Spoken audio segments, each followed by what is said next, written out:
All right, it is time for Mic'd Up. For this segment, we celebrate amazing people doing amazing things in the DC area. Today, Adam Longo shows us how a farm in Clifton, Virginia is using horseback riding as a form of therapy.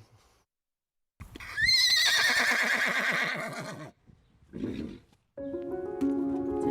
arm over thigh. Have you ever done an interview on horseback? I have never done an interview on horseback. This is the first. I've never done one either. How do you think it's going so far? I feel like it's going great. Okay. Towards that green cone, and then we're gonna change direction. Good, sitting up nice and tall. So today was a good day? Today was fantastic. Today she was, I think our volunteers here said, one of her strongest days in quite a while. So she did great. It has been amazing. It's the single greatest thing I've ever done for her. And let's go ahead and walk on again. So we're in Clifton today in Virginia at the Cloverleaf Equine Center. I'm with Kelsey Gallagher, who's the executive director. Take us through what it is exactly you do here. Yeah, so at Cloverleaf Equine Center, our mission is to enrich the lives of children and adults with disabilities, youth from marginalized communities, and recovering military personnel through horses. Yeah, great job. Sit up nice and tall for me. You look awesome. She has Rett syndrome. It's a neuromuscular condition that kind of manifests itself at about between the ages of 1 and 3. She's been riding for 24 years.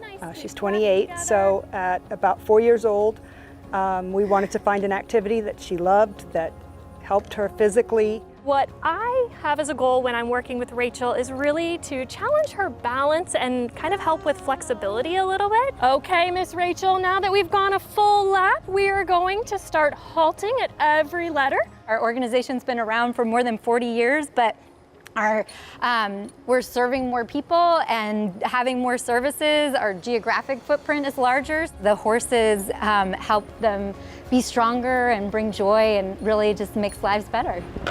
Literally started in a field with a borrowed horse and one rider and have grown to now where we have over 100 riders a week, and then including our off-site services, more than 130 clients a week, and we have over 150 volunteers that come out to make it all happen, so it's quite the operation now. When she first started, we were at somebody's house and they had maybe 3 stalls and 3 horses, and you know, she just rode whatever horse was available. Riding the horse is mimicking movement of walking almost, so it's loosening up her hips, her legs, her upper body, and it's just fun. She has so much fun out here. This does make a difference, you know, even on her worst day, she has a great time doing this. I work a 9-to-5 regular job, and so this is my part-time job.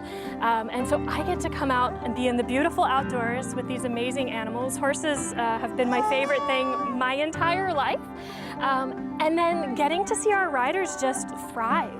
And then we'll add the camera as our last left turn. Saying she can't walk or talk or use her hands, and at this point she can't really stand or sit independently either, but she can ride a horse, and I think that amazes everybody. It amazes me. Yes, nice jump position. First of all, great music choice there, very soothing. Yeah, In addition to watching horses and being in nature, great musical choices, great hat.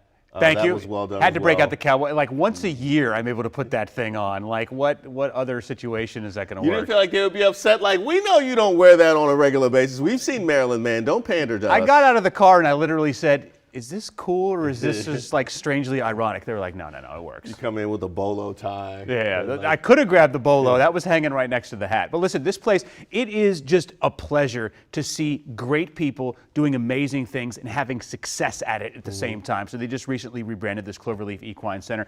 I made the mistake initially of calling it horse therapy. That's not really the term they use because horse therapy is kind of, it might evoke a certain emotion or feeling about what it is they do. So they do equine assisted activities and services. So they work with disabled kids and adults. They work with youth from marginalized communities. They work with military members who are coming back from overseas, who were maybe had just something traumatic happen to them, and we're working to do therapy like that. Now they're able to ride year round. They've just built this brand new, beautiful indoor facility. Before they weren't able to do anything indoors because obviously once it gets to winter, it gets cold, it's too much to be able to do outside. But they are just doing incredible things there, working with so many wonderful people. They have this team of volunteers and so many horses horses who are getting people in there.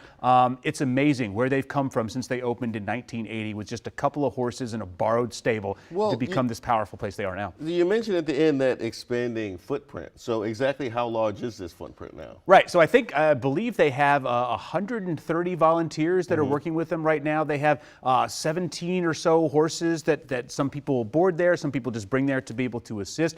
It's incredible how they've grown over the years and the impact that they're having in the community. And I have to say this before we end.